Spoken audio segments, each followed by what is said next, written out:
Estamos, y tenemos la suerte de estar con ella, con Ángela de Miguel, presidenta de Cepime, primera presidenta de Cepime, Sí. como mujer, entiéndase, no como primer presidente. No, no, llevamos 40 años trabajando con las pymes. Y mucho menos tiempo contigo al frente, por dejar el pasado atrás, pero fue una elección agitada, cayeron muchas cositas personales, para lo bueno y para lo malo, contra ti, contra amigos, bueno, hubo de todo.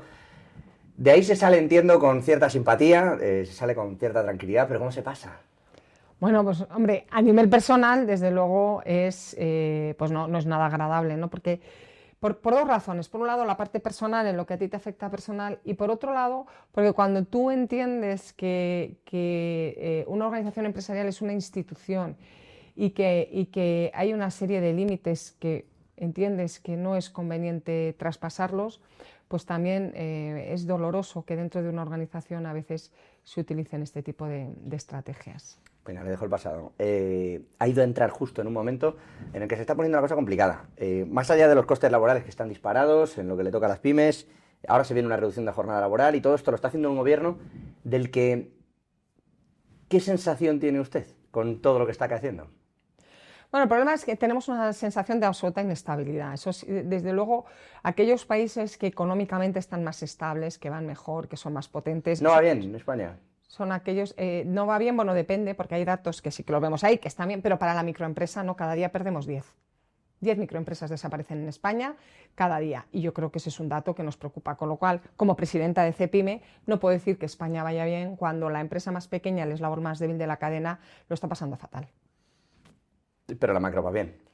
Bueno, Dicen. la macro va bien, el problema es que esto o sea, es decir, las cosas no van iguales para todos, ¿no? Al final, cuando ha habido una inyección tan importante de dinero, como tiene que ver todos los fondos europeos, estamos teniendo una recaudación fiscal récord, nunca se ha recaudado tanto dinero, es decir, hay dinero y sin embargo estamos dejando fuera en este momento a una parte muy importante de nuestras empresas, que son la más pequeña, que son la gran mayoría. O sea, que no estamos dejando a una o dos, estamos dejando a la gran mayoría de nuestras empresas, las estamos dejando fuera. Y eso es un problema muy serio de presente por cada una de estas empresas que cierra, que es muy dramático, y de futuro, porque si no acompañamos a nuestras pequeñas empresas, pues no serán medianas nunca, ni tendremos grandes empresas en el futuro, y estamos dejando un espacio que no se está cubriendo, que además son las que vertebran el territorio y tienen mayor cohesión social, porque cuando bajamos a nuestros barrios, a nuestros pueblos, lo que tenemos son la empresa más pequeña. ¿Y qué sería de nuestros barrios y de nuestros pueblos sin todas estas empresas chiquititas que nos dan la vida, que generan ecosistema, que dan muchísima riqueza, que innovan? Son muy importantes. El mismo gobierno que le está poniendo 37,5 horas, o que va a poner, porque están ahí Bueno, como esperemos empeñados. que no, ¿eh? Esperemos que no, de momento no están, ¿eh? O sea, llevan casi 2 Mírame, años intentando quererlo, pero vamos a... me dijo Pepe Álvarez, en una entrevista, también aquí en OK Diario, dice, si conseguimos ponerlas, da igual cómo, me dijo, pero si conseguimos ponerlas, a ver quién es el guapo que las quita. ¿Usted cree que si llega otro gobierno va a tener el arrojo? Porque ahora es fácil defender, no queremos bajar, no queremos, no, esto va a hacer daño a las pymes. Quiero decir, entendiendo su argumentario, una serie de partidos que compran ese argumentario y dicen, oye, no tiene sentido, no hay que bajarlas, pero ¿cree que luego tendrían la misma vehemencia a la hora de, oye, si esto ha llegado a 37,5, vuelve a ponerlas de antes? Yo lo que creo es que no va a pasar. Yo estoy convencida, porque es que son cosas en la vida. Es verdad que en un momento uno determinado puede querer la luna, pero es que España no aguanta las 37 horas y media. Y uno va por la calle y nadie está con las 37 horas y media. Es decir, estamos hablando de una medida populista electoralista que no está dando votos. No está dando votos. La sociedad española no está ahí. El otro día salía una encuesta de que el 73% de los españoles están muy satisfechos y tienen mucha confianza en su empleador, en la empresa en la que están trabajando. El 60% de los españoles trabajan en una pyme. La gente sabe que su empresa no lo puede soportar. O sea, que el español es mucho más sensato de lo que pueda parecer, porque no hay un clamor en ese sentido diciendo, bueno, es que queremos las 37 horas y media. Hay otras cosas, a lo mejor, donde sí que puedes encontrar más clamor social. Nosotros ahí no lo estamos viendo. Ocurre que en las grandes empresas los convenios suelen tener menos incluso de 37 horas y media. Vamos a ver, Algunos de los convenios hechos. nosotros tenemos un marco de 40 horas y nosotros no estamos en contra de las 37 horas y media. Lo que estamos en contra es de que se hagan por decreto o por imposición. Aquí tenemos un modelo que funciona muy bien, que es el que recomienda la Organización Internacional del Trabajo, lo que recomienda la Unión Europea y que en cualquier buena práctica de relaciones laborales nos aconsejan siempre, que es el diálogo social. ¿Qué es el diálogo social? Empresa y trabajador se reúnen y llegan a un acuerdo, que son los que conocen el territorio y conocen el sector, saben hasta dónde se puede llegar. En España tenemos un marco de 40 horas, pero la media está en 38,3, ya muy cerca de las 37 horas y media. Y hay sectores donde se está por debajo, y hay empresas que están por debajo. Donde se puede, por supuesto que se hace. Pero donde no se puede, al final podemos condenar a sectores y a territorios a perder muchísima competitividad y muchísima productividad. Y son necesarios también para la economía de este país. Y también crean empleo. Y yo creo que es importante cuidar esto. Tenemos un modelo fantástico que estamos destruyendo. Entre esto y la subida del salario mínimo interprofesional, vamos a dejar sin efecto la negociación colectiva. ¿Para qué te vas a sentar a negociar si el 80% de lo que puedes regular, que normalmente regula salario y jornada, es lo más importante que regulamos, el 80% ya ha decidido el gobierno por ti? Entonces, al final, ¿qué estamos haciendo? Que estamos viendo una intromisión gravísima en lo que son las relaciones laborales. Y estás debilitando una institución como es el diálogo social, que es fundamental para la estabilidad de un país. Yo creo que eso a veces no nos damos cuenta de lo importante que son las instituciones y un espacio de libertad. ¿Cree que esto además se está haciendo sin pensarlo mucho? Es la sensación que queda cuando uno ve la subida del salario mínimo y de repente dice, ostras, ahora hay que dejarlo exento, que nos hemos pasado. Porque si no dejamos de recaudar y entramos en esa pelea entre Hacienda y Trabajo, ¿cree que esto lo habían pensado antes? O que de repente alguien dijo que hemos llegado al casi el salario medio, porque era uno de los salarios más frecuentes, está muy cerca el salario más frecuente del salario mínimo. Bueno, en algunas zonas, yo el otro día estuve en Huesca, el 82% de los salarios está ya absorbido por el salario mínimo interprofesional. Huesca no tiene ninguna capacidad de negociar, tiene muy difícil competir. Bueno, y va a tener una pérdida de recaudación incluso la administración por esta jugada. Por eso le digo, igual se está haciendo un poco esta bola pluma. Bueno, pero al final es que, bueno, ya a lo mejor se inventan otra cosa para recaudar. Al final, quiero decir que el problema es que nos lo están cargando a las empresas. Hay que tener en cuenta que en España, de cada 3 euros que se recaudan, 1 lo ponen las empresas. En la Unión Europea, de cada 4, 1. Es decir, un 33% en España, un 25% de la media de la Unión Europea. Una carga muy importante de lo que es la presión fiscal en España recae sobre la empresa. Cuando la empresa sale a competir, ya viene con un 50% más de impuestos que tiene que pagar que cualquier otra empresa europea. Usted que se carga ahora de los pequeños, ¿tiene sentido abrir una empresa? Sí, hombre, claro, por supuesto, es una experiencia fantástica. Yo creo que además es Yo tenía un amigo que lo llamaba ser emprendedor en serie, porque vas a ver cómo caen muchísimas antes de que algo... Bueno, pero también tenemos ahí hoy que trabajar mucho en la segunda oportunidad. Yo la verdad es que creo que cuando uno emprende y lo haces con un proyecto serio y bien trabajado y bien asesorado, estamos las organizaciones empresariales, asesoramos, hay más gente asesorando, no solo nosotros. Yo creo que si se hace bien, y lo que no se puede hacer es a lo loco, pero si se hace bien, pues funciona. ¿Y qué tiene? Es un ascensor social fantástico, es un proyecto vital, estupendo. Aquellos que nos gusta ser dueños de nuestro propio destino, no hay proyecto mejor. Para bueno y para malo. Y los indicadores de felicidad pone que somos más felices los emprendedores o los empresarios que los funcionarios. Yo creo que es un proyecto vital fantástico. Pero no es carísimo. Pues depende cómo lo hagamos. Tiene riesgo, pero ¿qué retos en la vida sin riesgo? O sea, lo que más nos ha costado conseguir en esta vida es lo que más satisfacción nos da. De verdad, yo creo que es fantástico. Yo lo hablo impositivamente, porque cuando la empresa no está generando también tiene unos costes altos, sí. Es muy difícil tener una empresa sin un gestor. Por no decir imposible. Hombre, claro, tienes que estar bien asesorado, tienen que estar bien asesorados. No, pero eso ya son costes. Sí. Esto habría que preguntarle también a Vamos a ver, compañero a Lorenzo Amor. No, pero... evidentemente cuando uno entra en una inversión, o sea, cuando tú vas a montar un proyecto empresarial, primero tienes que tener algo de dinero, por supuesto, porque el primer año además es difícil tener ingresos, o sea, esos son gastos, bueno, pues es un proyecto empresarial. Luego hay modelos escalables, ¿no? Tienes los modelos Lean, por ejemplo, donde tú vas desarrollando tu modelo empresarial, que le tienes a lo mejor el óptimo y tardas 2 o 3 años en llegar al óptimo, con lo cual vas haciendo gestión pequeña de costes, vas invirtiendo poquito a poquito hasta que llegas al modelo escalable. O sea, que hay modelos para hacerlo, y están estudiados y están ahí, o sea, que se puede hacer de muchas maneras. Si no le digo que no pasa adelante, yo se lo pregunto sobre todo por los costes, por los impuestos, por la parte burocrática, por las dificultades que hay para que el negocio salga adelante, porque Hacienda normalmente te coge rápido, pero si te lo tiene que devolver no vuelve. Hay muchas empresas cerrando ahora, por ejemplo, porque las reclamaciones sí llegaron a tiempo, pero cuando ha tenido que devolver, oye, pues vamos a tardar 4 años en devolverte el dinero, ¿no? Entonces acabas cerrando. O ha pasado con los créditos ICO, famosos estos de la pandemia, que sí. muchas pymes que pidieron los créditos, vamos dando una mora, vamos dando una mora, vamos dando una mora, pero se ha zombificado mucho eso, porque esas empresas en realidad debieron de cerrar. ¿Y por qué? Pues porque usted no me dio una ayuda, usted me dio un crédito, que no es lo mismo. No es lo mismo, creo que hay que devolverlo.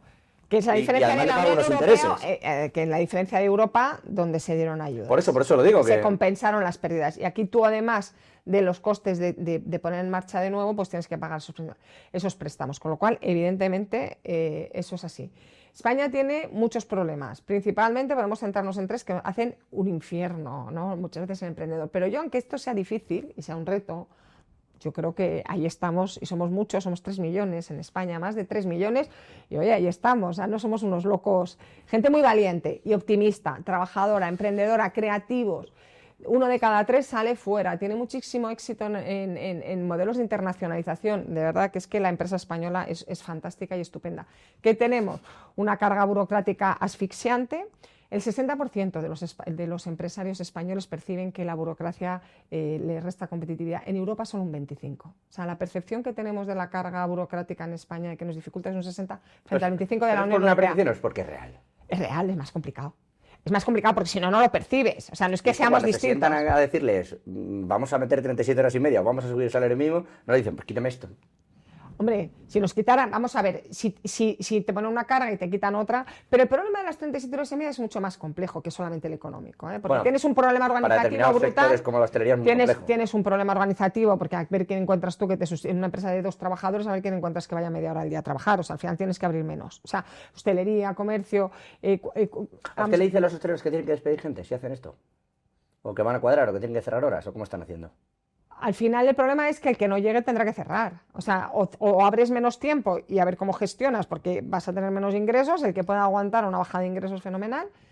Los que pueden hacer economía de escala, que son más grandes, ya vamos a hablar a pequeña o mediana, no microempresa, esos pues a lo mejor podrán hacer más modelo de turnos y podrán ver cómo se gestiona cuando tienes más tamaño, con lo cual la parte organizativa te va a incrementar los costes un 8, un 7, un 8%, pero que es bastante, que lo vamos a pagar. Porque cuando la gente dice las 37 horas y media, luego nos quejamos de lo caro que está todo. Eso lo pagamos los ciudadanos. No olvidemos que dicen, lo paga la empresa. No, la empresa son matemáticas, ingresos menos gastos. Y tiene que salir positivo. Estamos ganando un 2%, que es una cosa muy residual, que es la media de los beneficios en España, es decir, una cosa prácticamente simbólica. Un 2, el conjunto de las pymes. Un 2, 3, sí, más o menos esa es la media. Hay quien gana mucho más y hay un 25% en pérdidas. Hay un 25% más en pérdidas, con lo cual, fíjate, un 25% en esta pyme en pérdidas, que sigue todavía ahí resistiendo como puede, pero claro, o sea, nos hemos quedado sin colchón. Entonces, tienes toda esa situación. Entonces, habrá algunas que puedan sobrevivir o que puedan tirar y otras pues tendrán que cerrar, porque esto son matemáticas. Entonces, cuando te dicen, no, lo paga la empresa, no lo paga la empresa, lo pagamos nosotros. Mira qué difícil es ahora conseguir un crédito, porque mucha de la normativa bancaria ha complicado mucho, los bancos no pueden tener riesgos, tienen que minimizar. Y es mucho más difícil conseguir un crédito. Al final, todas estas cosas que dicen, no, es que te estamos protegiendo mucho, la empresa, al final, el banco está funcionando con el dinero que nosotros hemos puesto, nos lo tiene que devolver. Si tú pones determinada normativa, pues al final dificulta también el proceso diario. Los costes, que esto es mucho más caro, evidentemente. Para pensar en el transporte, la logística, que nos llega todo lo que tenemos, se mueve casi todo por mercancías. El otro día tuve la oportunidad de cerrar la asamblea de ASTIC, que es de transportistas, sobre todo internacional. Tienen todos los planes medidos y hechos de todo el transporte. Si te ponen las 37 horas y media, muchas, lógicamente, al ser internacionales, se van a ir a otros países donde puedan trabajar de otra manera, pero es verdad que todas las rutas se te desmontan en 24 horas. Tienes que rehacerlo. No hay conductores en España. O sea, ya no es que, aunque puedas pagarlo, aunque te vaya muy bien, no tienes a nadie que te vaya a sustituir, con lo cual no te van a llegar y se va a producir desabastecimiento. Ya pasó en Reino Unido, o sea que no nos estamos inventando nada. En Reino Unido lo oíamos hace un par de años, como ibas al supermercado no había, sí. Y no había. En gran parte porque la logística no llega, o sea, el transporte no llega. Si yo ahora tengo mis rutas diseñadas con un horario determinado y de la noche a la mañana me lo cambian, pues yo no tengo capacidad de reaccionar a hacer esa logística. Ya que me habla de esos cierres, nos consta que está haciendo de rockstar, lo decíamos aquí fuera de la cámara, en el sentido de que está casi girando, yendo a un sitio a otro, de organización en organización, Hágamelo muy llano. Sí. No me lo explique precioso, por favor, se lo pido. Hágamelo muy llano. ¿Para qué sirve Cepime? Quiero decir, cuando uno piensa, oye, ¿para qué sirven los sindicatos si ya no representan a no sé qué? No, estas discusiones, ¿para qué sirve la empresa? ¿Quién representa una patronal? Esto pasa. Hágamelo muy llano. ¿Por qué sirve Cepime? ¿Para qué quiero una patronal de la pequeña y mediana empresa? Bueno, pues porque hay que defender los intereses de la pyme. O sea, al final la pyme tiene unas necesidades muy concretas y alguien tiene que ponerlas encima de la mesa y defenderlas. Y eso es, y creo que eso es muy importante. Eso es una parte importante, ¿no? Yo creo que es lo más, la representatividad. Al final nosotros, que lo tenemos en el artículo 7 de la Constitución, tenemos esa representación. Somos sociedad civil. En España a veces nos cuesta entenderlo, pero la sociedad civil unida, cuanto más unidas seamos, mucho más peso, mucho más presión podemos hacer y se pueden poner encima de la mesa muchísimas más cosas. Estamos en el diálogo social, importante esa negociación empresa-trabajadores. Ya sé que es difícil de ver, pero es que es súper importante. Donde no lo hay, al final tienes huelgas todos los días. Imagínate lo que supone para un país de coste, de complicación de la vida diaria, con muchas huelgas. Bueno, pues esa capacidad que tenemos de llegar a acuerdos hace que no tengamos esas huelgas. Entonces cada uno pueda vivir tranquilamente en su casa, tiene las tiendas abiertas, le llega todo a su sitio. Y luego hay una cosa importante también de Cepime, y es y de todas las organizaciones. Hay 3.000 organizaciones adscritas a Cepime en todo el territorio del sector. Cada una de esas organizaciones trabaja día a día para hacer nuestras empresas más competitivas. Cada una en cada su territorio. Muchos de ellos sin sueldos en las organizaciones. Sí, sí, claro. Es decir, al final la mayoría de los presidentes en gran parte es así, pero vamos a ver, yo por ejemplo mañana voy al Metal de Tenerife, directamente van a trabajar con esas empresas del metal, las dan formación, entre ellas se generan sinergias, salen acuerdos, tal, o sea, se hace muchísimo trabajo en el territorio, en el día a día de las empresas. Luego va subiendo, esto es una confederación y de ese trabajo que se hace en la base, el trabajo de base es súper importante. Y ese trabajo se va reforzando con una integración y una unidad y una coordinación que tenemos en toda España que se canaliza a través de Cepime. Entonces, al final hay que verlo como un todo, lo que es Cepime. La última, y le dejo. Con todo lo que está ocurriendo y con las exigencias que se hacen al mundo empresarial, incluso Sumar, tampoco le voy a meter ahora en este asunto, pero Sumar está proponiendo ahora subirle un 1,2% a los supermercados también el impuesto. Sí ganan más que en 2024, sí a su vez ganaron más que en 2019.